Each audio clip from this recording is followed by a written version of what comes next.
4:30 a.m. Welcome back. If you can't hit the gym, what can you do? Well, there's yoga, Pilates, group exercise, or you can, simply put, just take a run.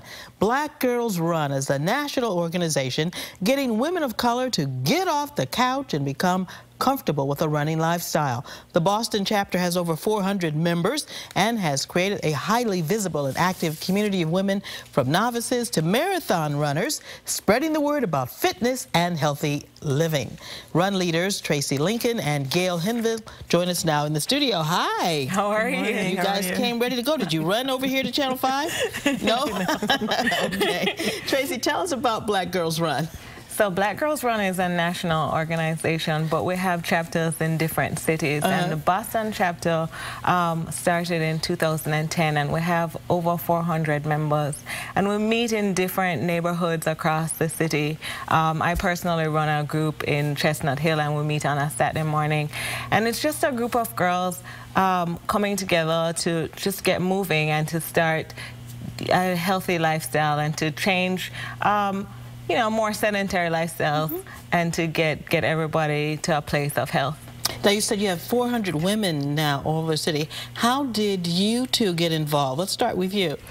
It was by happenstance for me. I recently moved from Marlboro to Boston for more running, because commute was really killing my running schedule, and I was looking for some sort of group to run with on the weekends, and I found the Grove Hall chapter, who in turn referred me to the national chapter, and I found a group of supportive, welcoming women. And you've been running ever since, and in fact, I've been running for 28 years, but I've been with this group about a month now, and I feel as if I'm sitting in my living room with a bunch of my girlfriends having wine. It's such a great and positive and uplifting environment to be in. So it's great to have a support system. Definitely. And it's a social activity as well.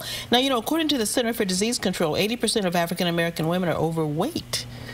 Very high percentage. Right. So I think that's the goal of the group. You know, running sometimes can be intimidating because, you know, especially in Boston, we have the legacy of the Boston Marathon. But, you know, our group is just to get people out there. We have people who do marathons. Boston, Gail is doing the Boston Marathon. I do half marathons. We have people who are in what's called like a Coach to 5K program, a program where you just, you know, go from, you know, never having done anything to it's like a 12-week program which gets you to doing a 5K. So we have all different types of runners, you know, active runners, people who would like to get into running, and we just provide a lot of support to get people, you know, moving. And of course, the more you run, you burn off calories, and you two ladies are obviously slim and trim and fit. What are some of the excuses, though, that you hear from black women who say, "Oh, running, oh, I don't want to do that"? I think they're intimidated because they have this idea of what a runner's body type is. And I often dispel it and say, well, unless you're an elite runner at the front of the pack or sprinter, but we come in a variety of shapes and colors. I don't look like a distance runner, but that's what I've been doing for 28 years. There, you know, time management, and there are gamut of excuses, and we dispel all of that.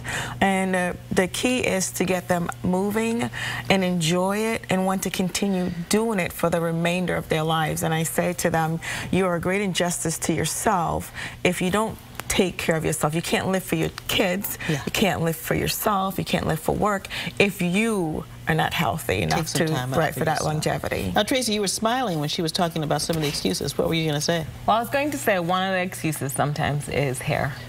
Right? And it is, you know, I don't want to sweat out my hair, right? And it's a big thing. It is.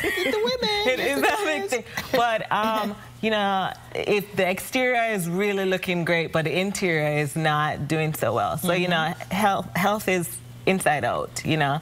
So you know, I did my hair for you today, Karen, but I don't usually look like this.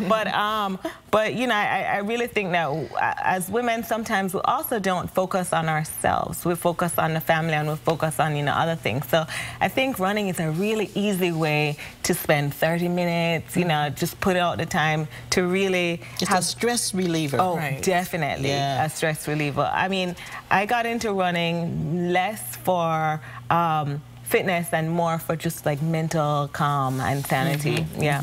Now, how very quickly, how do people find out about Black Girls Run if they want to join? We have tentacles. Although it's based in Boston because it's a national city, we have tentacles all over the state. And so it's by word of mouth, it's Facebook, it's obviously wearing our t-shirts too. And you have a great website. It's called Black Girls Run, and there were some interesting tips on hair care on the website too. Okay. Hey, good luck in the marathon, Gail. Thank you very much. Thanks for joining us, Tracy. Everybody, you can learn more about all the folks that we featured on today's program by logging on to our page at WCVB.com. Thanks so much for watching, everybody. Have a great rest of your day.